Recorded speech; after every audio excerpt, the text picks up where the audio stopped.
सिद्धं शुद्धं परमेयं जिणेन्द्रवर्णमिच्छन्दमकलङ्कं गुणरयणभूषणोदयं जीवस्य परोवरं वोक्षम्। गुमटसार जीवकांड ग्रंथराज के स्वाध्याय में ज्ञान मार्गणा के माध्यम से आपने ज्ञान की बातें सुनी हैं। अब संयम मार्गणा से आप संयम की बातें भी सुन रहे हैं। संयम मार्गणा को 5 प्रकार के संयम, असंयम और संयमासंयम के भेद से 7 प्रकार का बताया गया। वर्तमान में 2 प्रकार के संयम धारण किए जाते हैं, जिनका नाम है सामायिक संयम और छेदोपस्थापना संयम।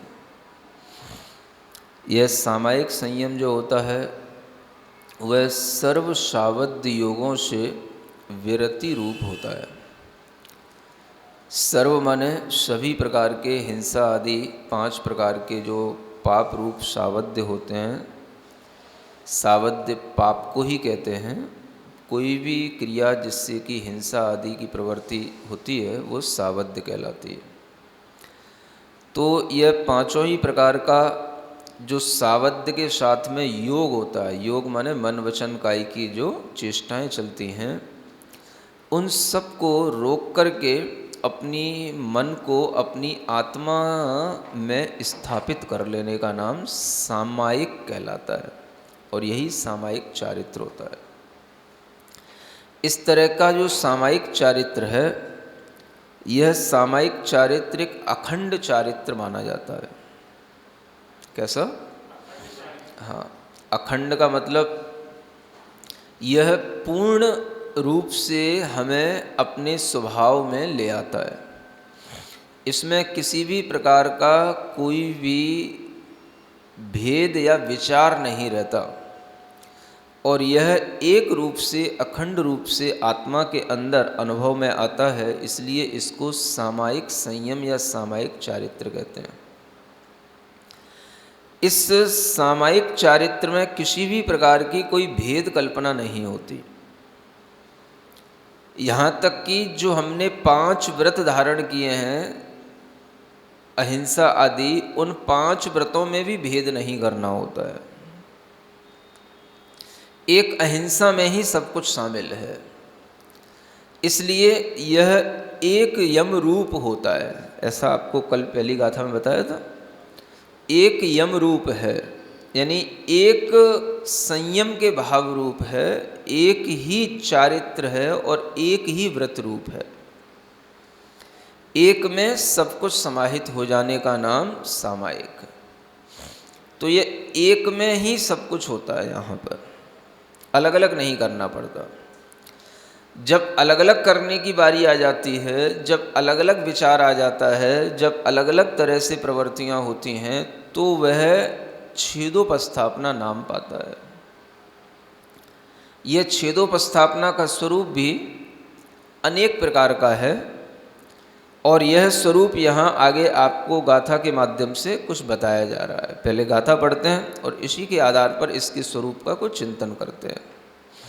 गाथा नंबर 471।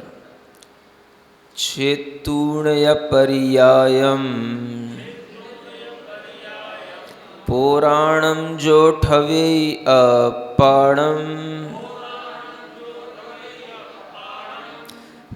पंचजमे धम्मेसो छेदो वट्ठावगो जीवो। यहाँ क्या कहते हैं? छेतूणय पर्यायम पौराणम। पुराण माने होता है पुरानी, प्राक्तन। पुरानी पर्याय का छेदन करके जो माने आत्मा अपाणम ठवे ही, अपनी आत्मा में या आत्मा को स्थापित कर लेता है। किसमें? पंचजमे धम्मे, 5 यम रूप धर्म में। सो छेदो वट्ठावगो जीवो, वह छेदोपस्थापक जीव कहलाता है। इस छेदोपस्थापक जीव के लिए या छेदोपस्थापना चारित्र के लिए हम परिभाषा को 2-3 प्रकार से समझ सकते हैं। एक तो जो इसमें भाव है कि जैसे पुरानी पर्याय को छेदन करके जो अपने आत्मा को 5 यमरूप धर्म में स्थापित कर लेता है उसे छेदोपस्थापक कहते हैं। ये तो इस गाथा से भाव निकल रहा है। अब यहाँ पर पुरानी पर्याय का मतलब हम क्या लें, तो हम इसके अर्थ कई प्रकार से ले सकते हैं। एक तो जो हमारे पास में सामायिक चारित्र रूप पर्याय है वो भी सामायिक चारित्र रूप पर्याय ही पुरानी पर्याय कहलाएगी, क्योंकि उसी के होने पर छेदोपस्थापना चारित्र होता है। तो पुरानी पर्याय जो सामायिक चारित्र रूप है एक यम रूप है, और ऊपर वाली गाथा में भी उसको एक यम रूप लिखा है। यहाँ लिख रहे हैं कि 5 यम रूप धर्म में उसको आत्मा को स्थापित कर देना। तो अगर हम गाथा का भाव देखें और किन्हीं टीकाकारों ने अगर इस तरह का भाव नहीं भी दिया उसकी भी चिंता न करें, तो हम इसका अर्थ बहुत अच्छे ढंग से निकाल सकते हैं कि जो एक यमरूप होता है वो सामायिक है, और जो एक यमरूप उस पर्याय को छेद करके अपने आप को 5 यमरूप धर्म में स्थापित कर देता है उसका नाम छेदोपस्थापना है। एक अर्थ इसका ये निकलता है ना, सीधा सीधा सा। अब वो अर्थ चाहे हमें अन्य टीकाओं में पढ़ने में आए या ना आए, हमें उसकी कोई चिंता नहीं होती, क्योंकि जो ग्रंथ हमारे सामने है मूल गाथाएं हैं, हमें उसका अर्थ करना आता है। तो सामायिक चारित्र एक यमरूप और छेदोपस्थापना चारित्र 5 यमरूप। यम माने तो आप जानते हैं ना, हाँ, जो आजीवन के लिए महाव्रत लिए जाते हैं उन्हें ही हम यम कहते हैं। तो एक महाव्रत एक चारित्र रूप देखा जाए तो वैसे भी सब कुछ अहिंसा में गर्भित है। एक अहिंसा कहने से सब कुछ हो जाता है, लेकिन जब अहिंसा समझ नहीं आती है तो उसको समझाने के लिए हमें सत्य का सहारा लेना पड़ता है। चोरी नहीं करो ऐसा कहना पड़ता है, ब्रह्मचर्य का पालन करो ये कहना पड़ता है, परिग्रह मत करो ये कहना पड़ता है। वस्तुतः तो वो एक ही व्रत पर्याप्त है समझदार लोगों के लिए। जो अन्य 4 व्रत हैं वो उसी की रक्षा के लिए हैं, और हर प्राचीन आचार्यों ने ये स्वीकार किया है कि जो भी हम ये सत्य अपरिग्रह ब्रह्मचर्य आदि का पालन करते हैं सब अहिंसा की वृद्धि के लिए ही करते हैं, अहिंसा की रक्षा के लिए ही करते हैं। तो मूल में एक अहिंसा है, इसे हम एक यम कहते हैं। जब सब प्रकार के विकल्पों का त्याग करके, सब प्रकार के विकल्प माने भेद, अब यहाँ विकल्प का मतलब सांसारिक विकल्प नहीं, यहाँ चारित्र के विकल्पों का भेद का त्याग करके, उसका विचार न करके केवल एक भाव में आना, बस मैं सभी प्रकार की मन वचन काय की चेष्टाओं से विरत होकर के अपनी आत्मा में स्थित हूँ, यह सामायिक भाव है। तो अब इसमें कोई ऐसा विचार नहीं है कि हम 5 महाव्रतों को धारण किए हैं या हमें 28 मूल गुणों का पालन करना है। ये 28 भी और 5 के ही भेद हो गए, 28 प्रकार के, और ये चारित्र के ही भेद हो गए।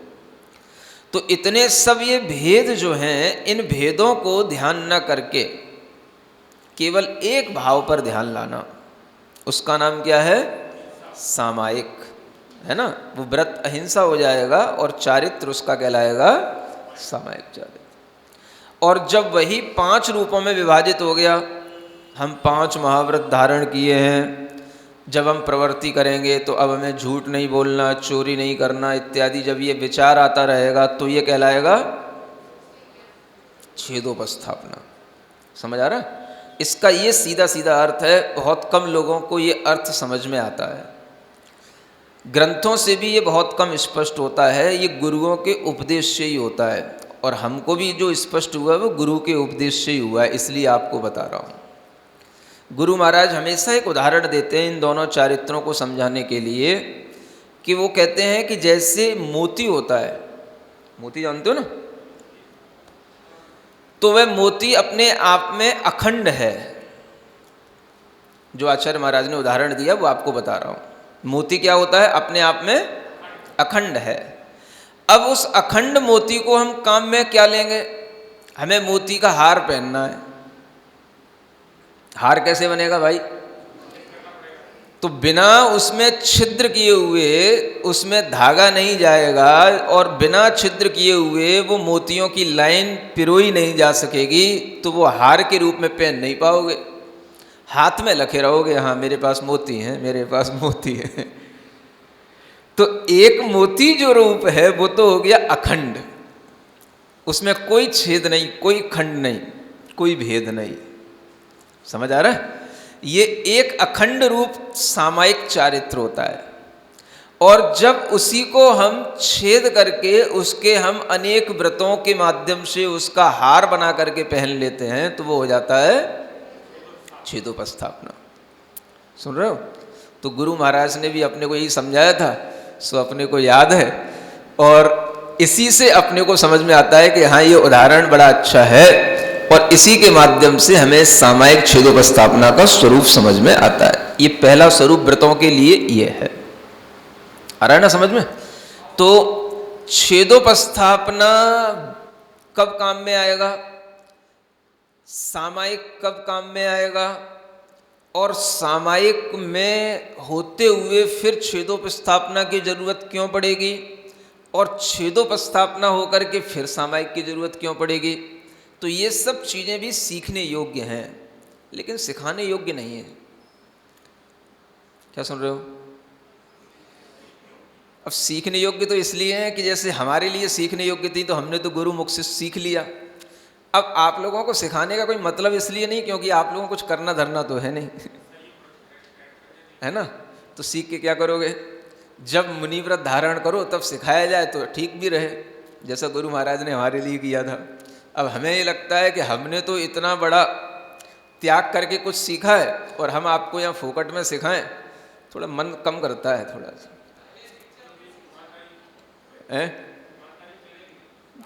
क्या सुन रहे हो? श्रावक बंधु बोलो, क्या करूं? हमने तो गुरु से बड़े कष्ट से तपस्या करके और उनसे जो सीखा, अब आपको यहाँ बिल्कुल फोकट में सिखाओ और आपको कुछ फर्क ना पड़े, तो ऐसा लगता है कि ज़्यादा सिखाने की कोई ज़रूरत नहीं है। जितना शास्त्र में लिखा है उतना ही बता देना चाहिए, आगे बढ़ जाना चाहिए।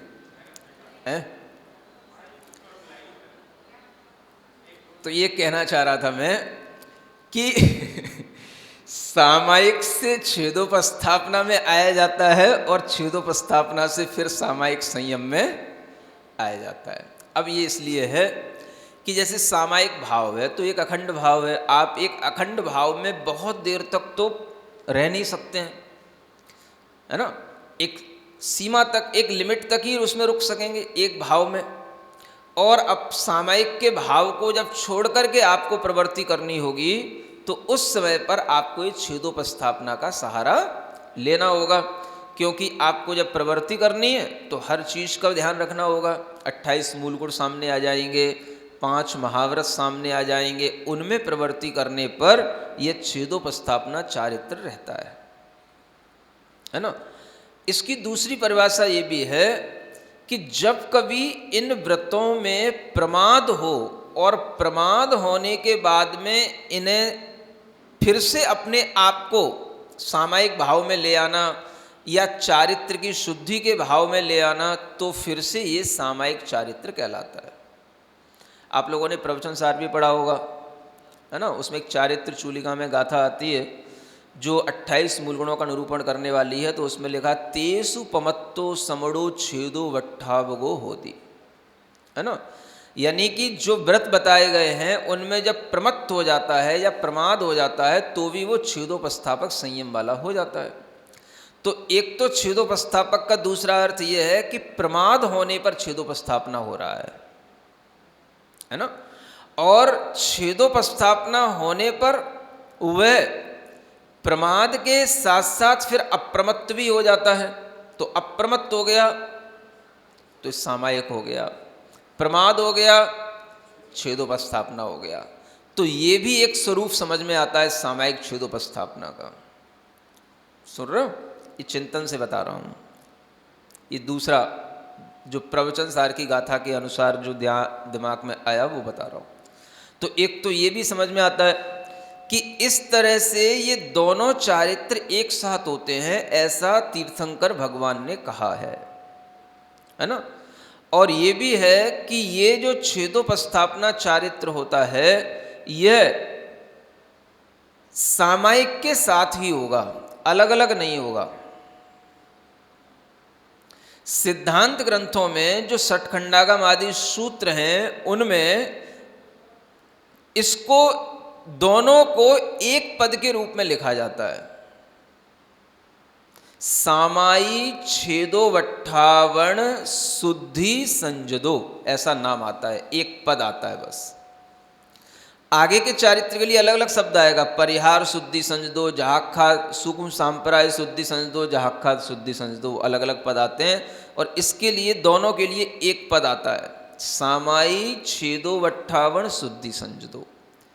तो उस पद की टीका करते हुए आचार्य वीरसेन जी महाराज ने लिखा कि वस्तुतः हम देखें तो यह दो न होकर के एक ही हैं।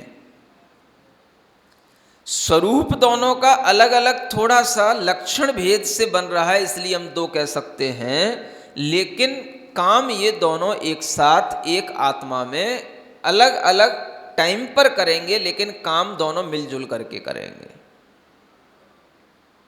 सामायिक भी और छेदोपस्थापना। प्रवृत्ति है, प्रवृत्ति में प्रमाद स्वाभाविक है, और प्रमाद होने पर फिर से अप्रमत्त हो जाना वो भी स्वाभाविक है। तो इसलिए सामायिक भी और छेदोपस्थापना भी, ये दूसरा अर्थ आपको बताया जा रहा है। सुन रहे हैं? एक तीसरा अर्थ और इसका निकलता है कि छेदे सती उपस्थापना छेदोपस्थापना। अगर कभी कोई भी व्रतों में दोष लग जाए और उसका फिर कोई प्रायश्चित आदि लेकर के फिर से उसको उपस्थापित किया जाए तो भी वो छेदोपस्थापना चारित्र कहलाता है। इस तरीके से इसका तीसरा अर्थ ये भी निकलता है कि प्रायश्चित आदि के माध्यम से फिर से अपनी आत्मा को उसी रूप में स्थापित कर लेना, उसी चारित्र में स्थापित कर लेना, इस प्रक्रिया का नाम छेदोपस्थापना चारित्र है। ठीक है ना? ऐसे इसके तीन भेद समझ में आते हैं। आपको जो समझ में आ जाए उसको समझ लेना, और एक भी समझ में ना आए तो भी कोई बात नहीं है, और 1, 2, 3 कोई भी समझ में आ जाए या ना आ जाए तो भी कोई बात नहीं है, क्योंकि आपके समझने के लिए जितना आपको समझना है उतना तो आप समझ ही लेते हो। बाकी ये सब चीज़ें अभ्यास की हैं, है ना। आप बुद्धि में रख भी लोगे तो बहुत देर तक इसलिए नहीं रहेगा क्योंकि आपका उससे कोई लेना देना तो है ही नहीं है। ये तो लेना देना हम लोगों का है, तो हमारे अभ्यास में ये चीज़ें रहती हैं कि इसको कब छेदोपस्थापना, कब सामायिक, और ये कब जो है किस तरीके से पहला रूप, दूसरा रूप और तीसरे रूप का कब कहाँ प्रयोग करना, तो ये सब मुनि महाराज के लिए ही मुख्य रूप से होता है। ठीक है ना। फिर भी आप सुन रहे हैं, जान रहे हैं, इसलिए आप धन्यवाद के पात्र हैं कि आप इन चारित्रों का स्वरूप समझ रहे हैं जो तीर्थंकर भगवान ने हमको बताए हैं। तो व्रती को दोष लगता है तो व्रती अपने दोषों का निवारण कर लेता है, लेकिन उसके लिए ये सामायिक संयम का कोई ग्रहण नहीं कराया जाता है। सामायिक संयम तो महाव्रती के साथ ही चलता है। देशव्रती के लिए वह सामायिक का अभ्यास होता है, जिसे सामयिक के रूप में कहा गया है। तो वह अभ्यास करता है हर तरह से अपने अंदर समता भाव बनाए रखने का, राग द्वेष से दूर रहने का। तो इस तरह के अभ्यास से वो अपने को सामायिक में लाने की चेष्टा करता है। तो देशव्रती के लिए, गृहस्थ व्रती के लिए ये अभ्यास के रूप में है क्योंकि उसके लिए आगे यही सामायिक चारित्र अपने लक्ष्य के रूप में रहता है कि हमें भी इसी सामायिक चारित्र को ग्रहण करना है। तो इसलिए यह दूसरे नंबर का ये जो चारित्र है ये अपने आप में विशिष्ट है, और इसके माध्यम से यह सामायिक चारित्र को भी सहयोग मिलता है ना। बहुत लंबे समय तक एक ही भाव में रहना या किसी भी तरह की कोई प्रवृत्ति नहीं करना, ये बाहुबली जैसों के लिए ही संभव है और किसी के लिए संभव नहीं है ना। हाँ, पंचम काल तो है ही। और इस तरह से दोनों चारित्रों का पालन करके ही हम चारित्र का निर्वाह कर पाते हैं। इसलिए विशेष रूप से महावीर भगवान ने पंचम काल के शिष्यों के लिए दोनों प्रकार के चारित्र बताए हैं। ये भी एक विशेष बात है जो आप ध्यान रखना है ना। आगे की गाथा जो परिहार विशुद्धि के लिए उसको पढ़ते हैं। पंच समिदोति गुत्तो परिहरे सदा विजोहु सावज्यम पंचखजमो पुरुषो पंचेखजमो पुरुषो परिहार संजदो सोहु। ये अब तीसरा प्रकार का जो चारित्र है उसे क्या बोलते हैं? परिहार विशुद्धि चारित्र। उसके लिए यहाँ बताते हैं कि परिहार विशुद्धि चारित्र वाले भी मुनि महाराज ही होते हैं, और वह भी 5 समितियों से युक्त होते हैं।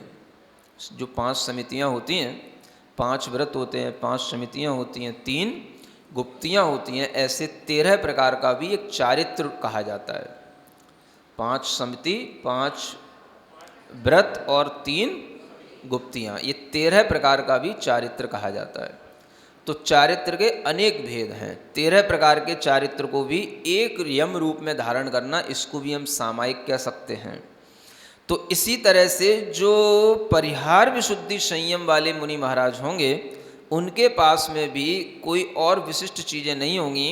वो पहले तो मुनि महाराज ही होंगे, पहले तो उन्हें सामायिक छेदोपस्थापन चारित्र ही होगा।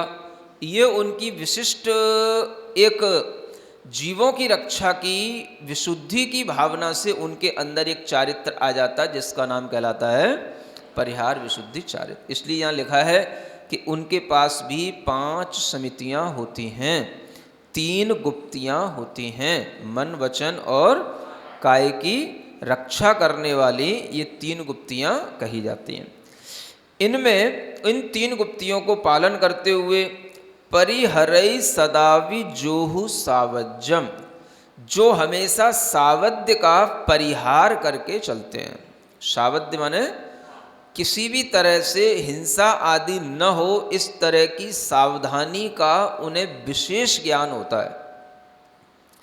विशेष ज्ञान से मतलब यह है कि उनको बहुत सूक्ष्मता से जीवों का ज्ञान होता है कि जीव कहाँ हो सकते हैं, किस किस स्थान में उत्पन्न हो सकते हैं, जीवों की संभावना कहाँ है। इस तरह की संभावना के साथ में उसका परिहार करके, उन जीवों की रक्षा करके चलने का उनके अंदर एक विशिष्ट अनुभव और विशिष्ट ज्ञान होता है।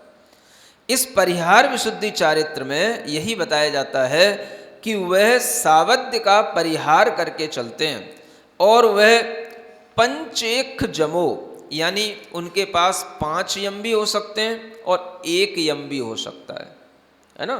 तो 5 यम हो गए तो छेदोपस्थापना चारित्र हो गया, 1 यम हुआ तो क्या हुआ? सामायिक चारित्र हुआ। तो ऐसे वह पुरुष हैं, है ना। पुरुष का मतलब पुरुष ही होंगे, स्त्री तो होगा नहीं। हाँ, तो यहाँ पुरुष का मतलब आत्मा ना कह करके पुरुष का मतलब पुरुष ही कहना पड़ेगा, ठीक है ना। परिहार संजदो सोहु, इसलिए वह परिहार विशुद्धि संयत वाले मुनि महाराज कहलाते हैं। अब उन्हीं की कुछ और विशेषता हैं जो आगे की गाथा में बताई जा रही हैं। तीसम वासो जम्मे वासपुदत्तम कुतिथ्यर मूले पच्चखाणं पडिदो संझूण दुगाउग विहारो। हाँ, ये विशेषता बताई जा रही है। परिहार विशुद्धि संयत मुनि महाराज होंगे, उनके लिए ये विशेष कंडीशन होगी, ये उनका विशेष आचरण होगा, है ना। पहली बात लिखी है, तीसम वासो जम्मे, जन्म लेने के 30 वर्ष तक। क्या समझे? इसमें और ज़्यादा कुछ लिखा ही नहीं। जन्म लेने के बाद 30 वर्ष तक वो सुखपूर्वक घर में रहे हों, है ना। ये अब आपको समझ लेना पड़ेगा। कितना? हाँ, इससे ज़्यादा नहीं। 30 वर्ष तक वो घर पर रहे हों, सुखपूर्वक रहे हों, है ना। अब सुखपूर्वक का मतलब समझते हो ना। हाँ, कोई दुख नहीं, चिंताएं नहीं, क्लेश नहीं, अच्छे सुखपूर्वक जो 30 वर्ष घर पे गुजारे हों। उसके बाद में वास पुदत्तम को तिथ्यर मूले, है ना। फिर उन्होंने दीक्षा ली हो तीर्थंकर भगवान की मूल माने चरण कमल में, उनके पाद मूल में वास पृथक्त गुजारा हो, वर्ष पृथक्त। वर्ष पृथक्त का मतलब हाँ, कम से कम 3 वर्ष, अधिक से अधिक 9 वर्ष। तो बीच का हम कह सकते हैं उन 8-9 वर्ष जो है उन्हें गुजारने पड़ेंगे। कहाँ पर? तीर्थंकर के चरणों में रहना होगा 8 वर्ष कम से कम, है ना। तो ये तीर्थंकर के पाद मूल में रह करके क्या करते हैं? पच्चखाणम पढ़िदो, वहाँ वे पढ़ते हैं। क्या पढ़ते हैं? प्रत्याख्यान नाम का यह पूर्व कहलाता है। जब आपको 14 पूर्वों के नाम बताए थे ना, तो उनमें ये प्रत्याख्यान नाम का पूर्व आता है। ये 9वें नंबर का पूर्व होगा, ये है ना। प्रत्याख्यान नाम का पूर्व 10वां पूर्व विद्यानुवाद पूर्व आता है। ये प्रत्याख्यान नाम का 9वें नंबर का पूर्व है। तो इस 9वें नंबर के इस प्रत्याख्यान पूर्व का अध्ययन करते हैं वो। यानी प्रत्याख्यान नाम का ये पूर्व ही इतना बड़ा है कि इसका अध्ययन उन्हें करने में 8 वर्ष 9 वर्ष लग सकते हैं। समझ आ रहा है? और ये अध्ययन करते हुए उन्हें उस प्रत्याख्यान पूर्व में जो विशेषताएं बताई गई उसकी कुशलता हासिल हो जाती है। यानी प्रत्याख्यान माने तो त्याग होता है। त्याग का मतलब हर तरह से हिंसा का त्याग, हिंसा से बचने का, हिंसा का परिहार करने का जो एक कुशलता हासिल कराई जाती है, उसकी ट्रेनिंग वो लेते हैं तीर्थंकर भगवान के पाद मूल में। समझ में आ रहा है? वैसे तो जो सामायिक क्षुतोपस्थापना वाले मुनि महाराज होते हैं, हम जैसे इन्हें तो केवल बस थ्योरी पढ़ा दी जाती है। भाई जीवों को देख के चलना, बचा के चलना, दिख गया तो बचा लिया। समझ आ रहा है? या कुछ पता होता है कि यहाँ जीव है की संभावना है मोटा मोटी, तो बच जाता है। लेकिन फिर भी बहुत कुछ ऐसा होता है कि जो समझ ही नहीं आता है। समझ आ रहा है ना? अब जैसे मान लो कई बार, जैसे अगर आपको धूली में विहार करना है, जो मिट्टी होती है ना, जैसे मिट्टी की मेढ़ें होती हैं, खेत की मिट्टी होती है, तो इन मिट्टियों में बहुत कुछ संभावना रहती है, उसमें चींटियां रहती हैं। समझ आ रहा है? वो चींटियां अगर उसमें थोड़ी सी मिट्टी की सतह के अंदर चली गई होंगी तो आपको ऊपर से देखने में आएगा ही नहीं। वो जो ऊपर होगी वो तो देखने में आ जाएगी, लेकिन जो मिट्टी की सतह के अंदर चली गई उसको कैसे बचाओगे? समझ आ रहा है? तो नहीं बचाया जा सकता। हम उतना ही कर सकते जितना हमको दिखाई दे रहा है। तो ये एक मतलब कहना चाहिए स्थूल रूप है। उन्हें ये सब कुशलता मिलती होगी, जो मेरा अनुभव कह रहा है कि अगर मिट्टी है तो किस तरीके की मिट्टी है, उसका कितनी सूखी है, कितनी तपी हुई है, कि कितनी गीली है, इस पर पैर रखें कि नहीं रखें, इसमें कहाँ जीव होंगे, ये सब उनको ज्ञान दिया जाता होगा। है? हाँ, तो उन्हें हर तरह से यहाँ पर जीव होगा, अगर इसमें थोड़ा सा भी गीलापन हुआ तो यहाँ जीव की संभावना है, अगर यहाँ पर थोड़े से भी कुछ ऐसे छिद्र जैसे दिखाई दिए तो यहाँ जीव की संभावना है, इसलिए यहाँ से बच के चलना, ऐसे चलना, ये सब कुशलताएं उन्हें सीखने को मिलती होंगी। इसीलिए इस चारित्र का नाम परिहार विशुद्धि चारित्र है। और ये चारित्र केवल चलने में ही काम आता है। क्या समझे? ये तभी तक काम आएगा जब तक, हाँ, इसलिए इनको शर्त है कि तुम घूमो, विहार करो, क्योंकि विहार करोगे तभी तुम्हारे लिए जो परमिट मिला है वो काम आएगा, नहीं तो परमिट बेकार हो जाएगा वो तुम्हारा। नहीं समझे? अब भाई है, गाड़ी मिली है और रूट मिला है और परमिट मिला है और गाड़ी एक जगह खड़े करे रहो तो मतलब क्या है? तो जब परमिट मिला है तो फिर उसको चलाओ, तभी वो परमिट से गाड़ी चलेगी, तो वो गाड़ी की जो है आगे कीमत बनी रहेगी और उससे ही जो है आपकी सावधानी बढ़ेगी, तो उससे जो बिजनेस होगा है ना, उसका लाभ तुम्हें होगा। रुक जाओगे तो फिर लाभ नहीं होगा। बिजनेस से मतलब व्यक्ति एक दूसरे को दूसरी जगह पे जाएगा, घूमेगा, तो उसको लाभ तो सब होते ही है ना, लाभ हानियाँ, तो वो उसी से होगा। तो मतलब इनके लिए नियम है, क्या करना है? अब परिहार विशुद्धि चारित्र ग्रहण किया है तो बस पिच्छी कमंडल उठाओ और चलो। समझ आ रहा है? अब इनके लिए भी शायद पिच्छी की जरूरत रहती भी है कि नहीं रहती, ये भी एक सोचने वाली बात है ना। कभी कभी ऐसा भी समझ में आता है कि इनके लिए पिच्छी की भी जरूरत नहीं होती होगी। इन्हें इतनी कुशलता प्राप्त है कि ये अपने संयम का पालन करने के लिए इस तरह से प्रवृत्ति कर सकते हैं, है ना। तो इसके विषय में अभी चिंतनीय है कि इनके लिए पिच्छी की आवश्यकता है कि नहीं, अभी मैं कोई डिसीजन नहीं दे रहा हूँ, लेकिन फिर भी जो परिहार करने की कुशलता देखने में आ रही है उससे ऐसा लगता है कि तीर्थंकर भगवान के चरणों में रहकर के इतना बारीकी से सभी जीवों के योनि स्थान, गुण स्थान, समास आदि का वर्णन सुनने पढ़ने के बाद में ये जब चलते हैं तो इनकी कुशलता का मुकाबला कोई दूसरा कर नहीं सकता है। आ रहा समझ में? ऐसा फिर इनके लिए इसीलिए नियम है संझूण, यानी कि जो संध्याएं हैं उनसे ऊन, माने संध्याओं को छोड़ करके दु गाऊय विहारो, दो गव्यूति तो माने 2 कोस तो विहार आपको करना ही है। कब छोड़ करके? बस संध्या समय में बैठो शांति से, सामायिक करो। समझ आ रहा है? सामायिक हो जाए, संध्या हो जाए, फिर चलो। तो ये बड़ा कठिन काम है एक देखा जाए तो। नहीं समझ आ रहा है? क्या चीज? रात्रि में नहीं चलेंगे, रात्रि में विहार नहीं करेंगे, संध्याओं में विहार नहीं करेंगे, इसमें विहार नहीं करेंगे। वर्षा काल में विहार करने का कोई नियम नहीं है, मैंने आपको पहले भी बताया था, है ना।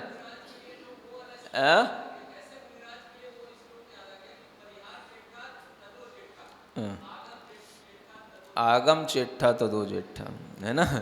वो तो मुनि महाराज के लिए इसलिए नहीं कहा गया है, वो तो मन को संभालने के लिए कहा गया है। आगम में चेष्टा करोगे तो मन संभला रहेगा। आगम चेठा तदो जेठा। हाँ, लेकिन इतना जरूर है कि आगम में चेष्टाएं करने से ये कुशलताएं आई। तो प्रत्याख्यान पूर्वी एक आगम है, तो उस आगम में चेष्टा करने से इनके अंदर ये ज्येष्ठपना आया, ऐसा इसका एक अर्थ निकाला जा सकता है ना। ठीक है, आपने इतना अच्छा याद रखा है। तो ये मुनि महाराज के लिए ये कितनी बड़ी बात हो गई कि उन्हें परिहार विशुद्धि रूप जो परमिट है उसे हमेशा रनिंग में रखना है, उस परमिट को चालू रखना है। समझ आ रहा है? इसलिए उन्हें हमेशा चलते रहना है। केवल संध्याओं को छोड़ो, रात्रि विश्राम को छोड़ो और चलो। और चलने का नियम इतना नहीं है कि दिन भर चलना है, लेकिन कम से कम परमिट में दिखना चाहिए कि आप 2 कोस चले हो। समझ आ रहा है ना? 2 कोस का मतलब भी बहुत, 1 कोस माने 3 किलोमीटर, तो 6 किलोमीटर रोजाना चलने का नियम हो ही गया फिर। समझ रहा है? ऐसा तो मतलब वो इस तरीके का परमिट बन जाता है, फिर वो गाड़ी दौड़ेगी 6 किलोमीटर चलना ही है रोजाना, है ना। तो ये समझ सकते हो कि ऐसा चारित्र अपने आप में विशिष्ट है। लेकिन ये होगा 6वें 7वें गुण स्थान में। किसमें? हाँ, क्योंकि चलने में ही होना है। 6वें 7वें में ही गमन होगा, प्रवृत्ति होगी, तो 6वें 7वें तक ही होगा। ध्यान आदि में एक चारित्र नहीं होगा, फिर ये छूट जाएगा। तब ये सामायिक आदि में बैठ करके ध्यान आदि करेंगे, है ना। तो ये चारित्र केवल 2 ही गुण स्थान में होता है, जबकि सामायिक चारित्र के गुण स्थान आपको 6वें से 9वें तक भी बताए थे, है ना। एक कथा और पढ़ते हैं। अणुलोहम वेदंतो जीवो उवसाम गो वखव गो वा सो सुहुम सांपराओ जहा खादेणुणो किंची। अब ये 3 चारित्र हो गए। चौथा चारित्र जो है सूक्ष्म सांप्राय, उसके बारे में परिभाषित करके बताया जा रहा है। अणुलोहम वेदंतो जीवो, ये जो गाथा है ये पहले आ चुकी है, बिल्कुल सेम गाथा है जब ये गुणस्थानों के प्रकरण में आई थी, है ना। कि अनुलोभ का वेदन करता हुआ जीव, किसका? अणु माने थोड़ा सा, सूक्ष्म लोभ का जब वो वेदन कर रहा होगा तो वह उपसामक भी हो सकता है और छपक भी हो सकता है। माने उपसम श्रेणी वाला भी 10वें गुण स्थान में हो सकता है और छपक श्रेणी वाला भी जीव 10वें गुण स्थान में हो सकता है। ऐसे वह मुनि महाराज जो 10वें गुण स्थान में सूक्ष्म लोभ के साथ अपनी आत्मा का अनुभव कर रहे हैं, उनका ही चारित्र सूक्ष्म सांप्राय चारित्र कहलाता है। वो सो सुहुम सांप्रायो यानी वह सूक्ष्म सांप्राय चारित्र है। जहा खादेण ऊण ओ किंची, वह चारित्र यथाख्या चारित्र से कुछ न्यून है, कुछ कम है, कुछ छोटा सा है ना। यानी कि बस वह सूक्ष्म लोभ का उदय का अभाव हुआ और उन्हें यथाख्या चारित्र की प्राप्ति नियम से 11वें गुण स्थान में या 12वें गुण स्थान में हो जाती है। तो वह यथाख्या चारित्र से कुछ कम वाला यह चारित्र है। लेकिन अगर कुछ भी कम है, छोटा सा भी उसमें सूक्ष्म राग का उदय है, तो भी उसका नाम यथाख्यात नहीं कहा जाएगा, वो कहलाएगा तो शुभ सांप्राय, है ना। तो ये तो आप बहुत अच्छे ढंग से समझ ही चुके हो, इसमें कुछ ज़्यादा डिटेल करने की जरूरत नहीं है। आगे की गाथा पढ़ते हैं। उवसन्ते क्षीणे वा असुहे कम्मम्मि मोहनीयम्मि छदुमट्ठो वजनो वा जय खादो संजदो सोदू। यह अब सूक्ष्म संप्राय के बाद में यथाख्या चारित्र। यद्यपि आप भी पहले भी इसके बारे में सुन चुके हैं, है ना, फिर भी जो यहाँ गाथा में लिखा है कि उपसंते कीड़ेवा, या तो उपशांत हो गया हो अथवा क्षय को प्राप्त हो गया हो। क्या? अशुभ कम्मम्मी मोहनीयम्मी, माने मोहनी कर्म अशुभ कहलाता है। अशुभ मोहनी कर्म या तो उपशांत हो गया हो पूरा या क्षय हो गया हो। उपशांत हो गया होगा तो वह उपशांत कसाय वाला चारित्र यथाख्या चारित्र कहलाएगा, और क्षय हो जाएगा तो वो क्षीण कसाय में कहलाएगा। अब जब क्षय हो जाएगा तो क्षीण कसाय वाला 2 प्रकार का होगा कि क्षीण कसाय वाला, एक तो क्षीण कसाय 12वें गुण स्थान में और फिर आगे 13वें 14वें गुण स्थान में भी यही चारित्र रहता है। तो छदमट्ठो वा जिणो वा, यानी 12वें गुण स्थान तक तो जीव छदमस्त कहलाता है, उसके बाद में 13वें गुण स्थान में वो जिन बन गया, केवल ज्ञानी हो गया। तो ये यथाख्या चारित्र छदमस्थों में भी पाया जाता है। 11वें गुण स्थान वाले भी छदमस्त हुए और 12वें गुण स्थान वाले भी छदमस्त कहलाए। 13वें गुण स्थान वाले 14वें गुण स्थान वाले जिन कहलाए। इसलिए यहाँ पर लिखा है कि ये चारित्र छदमस्थों में भी होता है और जिन में भी होता है। इसलिए इसका नाम जहा खादो संजदो सोदू, ये यथाख्यात संयम होता है। ठीक है ना, इसमें भी कुछ कठिन नहीं है। अब तो बिल्कुल सरल हो रहा है ना, हवा की तरह उड़ रहे हो आप। पंचतिविह चौविहेय अणुगुण सिखावये ही संयुक्ता उच्चन्ति देश विरया सम्मा इठ्ठिय झलिय कम्मा। अब आई बात किसकी? 5 प्रकार के चारित्र वालों की बात हो गई परिभाषा। अब संयमा संयमियों की बात भी बताई जा रही है, उनकी भी थोड़ी सी डिटेल करके परिभाषा करके बताई जा रही है। क्या करते हैं संयमा संयमी?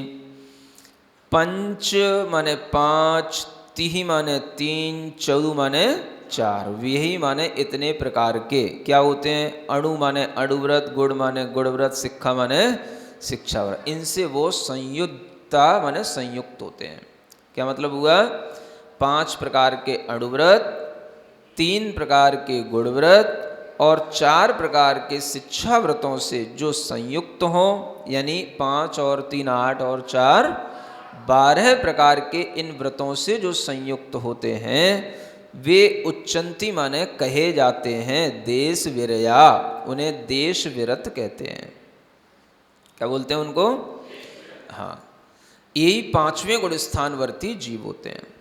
इन्हीं देश विरतों की लिए और ये विशेषता लिखी है कि वो सम्यदिष्टि, सम्यक दृष्टि तो होते ही हैं, क्योंकि जब भी कभी व्रत या कोई भी चारित्र होगा तो वो सम्यक दर्शन पूर्वक ही मान्य होता है। सम्यक दर्शन पूर्वक ही वो चारित्र कहलाता है। गुण स्थान की वृद्धि सम्यक दर्शन पूर्वक ही संभव है।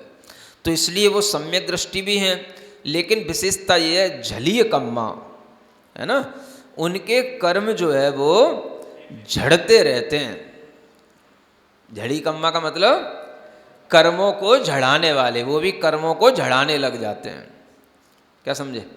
यानी उनके भी असंख्यात गुणी कर्म की निर्जरा प्रारंभ हो जाती है। किसके माध्यम से? सम्यक दर्शन पूर्वक लिए गए व्रतों के माध्यम से, है ना। तो व्रत से ही निर्जरा होती, केवल सम्यक दर्शन से नहीं होती असंख्यात गुणी कर्म की निर्जरा, वो निर्जरा होती है किससे? व्रत से। ये नियम है, सिद्धांत में लिखा हुआ है, सिद्धांत ग्रंथों में, कि वदम ही कारणम असंख्येज गुण श्रेणी निर्जरस्य, यानी व्रत ही असंख्यात गुण श्रेणी निर्जरा के लिए कारण होते हैं। समझ आ रहा है? तो केवल अविरत सम्यक दृष्टि जीव हमेशा असंख्यात गुणी कर्म निर्जरा नहीं कर सकता है, लेकिन यदि वही इन 12 व्रतों को धारण कर लेता है तो कर्मों को झड़ाता रहता है। माने लड़ी की लड़ी झड़ती रहती है। लड़ी जानते हो? एक के पीछे एक के पीछे एक लड़ी आ रही है, चेन बनी रहती है। असंख्यात गुणित कर्मों की, माने वह जो चौथे गुण स्थान में जितने कर्मों का वह अभाव करता है, उन चौथे गुण स्थान में जो निर्जरा उसकी बहुत बड़ी तपस्या से होती है, उससे असंख्यात गुणी निर्जरा की लड़ी उसके अंदर हमेशा बनी रहेगी। उतना मैटर जो है जेसीबी से खींच करके वो निकल करके उदय में आकर के झड़ता रहता है। वो क्या?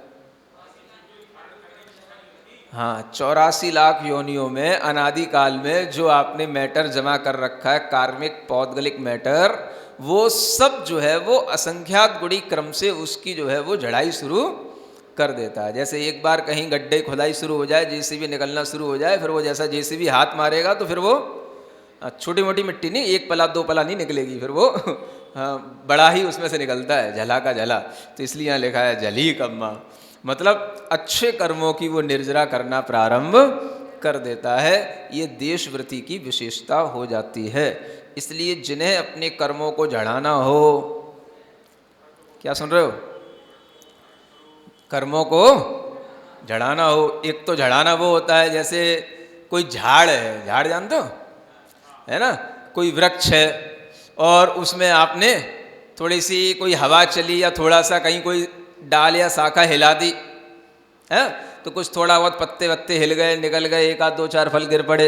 एक तो वो झड़ाना होता है ना, और एक वो झड़ाना होता है कि बिल्कुल साफ कर देना, है ना, बिल्कुल जो है भीतर से निकालते रहना। तो इस तरह का कर्मों को झड़ाने का प्रक्रम, अब कर्म भी कितने होते हैं आप समझ सकते हो कि पूरी जिंदगी भर झड़ाए तो भी कर्म पूरे नहीं झड़ते हैं।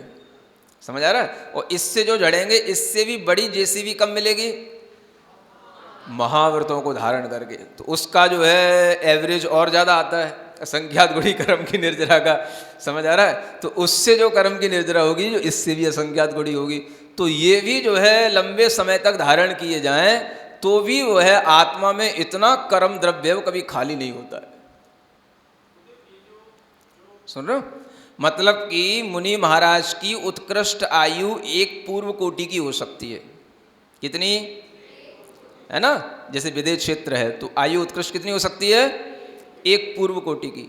तो उतने उस एक पूर्व कोटि वर्ष में मान लो 8 वर्ष बाद उनने दीक्षा ले ली तो भी वो इतने करोड़ वर्ष तक उस कर्म को झराते रहे तो भी साफ नहीं होता। इतना है। हो भी सकता है अंत तक, अगर वो ध्यान आदि कर लेंगे, पूरा नष्ट कर लेंगे तो श्रेणी चढ़ जाएंगे तो हो जाएगा, और नहीं हो पाया तो देवता भी बन सकते हैं। होता तो है, लेकिन उस तरह की मशीन भी तो लगानी पड़ती है। बड़ी बड़ी मशीनें महंगी आती हैं, सबके पास इतना पैसा नहीं होता है। तो काम चला चला करके पैसा कमाया जाता है, फिर जब कमाई हो जाएगी तो बड़ी मशीन भी लगाई जाएगी। अब उस जन्म में लग गई तो लग गई, नहीं लगी तो जरूरी है कि हर कोई एक ही जन्म में अंबानी बन जाता है? टाइम लगता है भाई। तो ऐसे ही क्या कह रहा था, धीरे धीरे कर्मों की निर्जरा होते होते भी उससे जो शक्ति आती है, पुण्य बंद होता है, तो फिर कभी बड़ी मशीन भी ऐसी बनती है कि अंतर्मूर्त ऐसा नहीं है कि एक बार ही जन्म लिया और एक ही बार एक ही अंतर्मूर्त में हो गया। उससे पहले कई जन्म ऐसे ही निकाले थे, तब किसी जन्म में एक अंतर्मूर्त में होता है। सुन रहे हो ना? फाइल है, एक अंतर्मूर्त में ही जज के सामने निपट जाती हैं। क्या समझे? लेकिन लाइन कब तक, पैरवी कब तक? आदमी मर भी जाता है, जन्म भी उसका चला जाता है, तब भी उसकी फाइलें लगी रहती हैं। समझ आ रहा है? और जब फाइल जज के सामने पहुंचे और निपटाना हो तो कितनी देर? बस 5 मिनट का काम है, 10 मिनट का काम है। और उससे पहले पूरी जिंदगी निकाल दी, पीढ़ियों की पीढ़ियां निकल जाती हैं। होता है कि नहीं? तो इसी तरीके से समझना है, फाइलें धीरे धीरे सरकती हैं है ना? और इसी तरीके से ये कर्मों की निर्जरा मोक्ष के रूप में परिवर्तित होती है। तो ऐसा देशव्रती के लिए भी ये एक मतलब ये सौभाग्य मिलता है कि वो असंख्यात गुणी कर्म की निर्जरा करने लग जाता है। आगे थोड़े से भेद प्रभेद हैं और छोटा सा संख्या का भी प्रकरण है, 2-3 गाथाओं का, वो कल एक साथ पूरा करने की कोशिश करेंगे।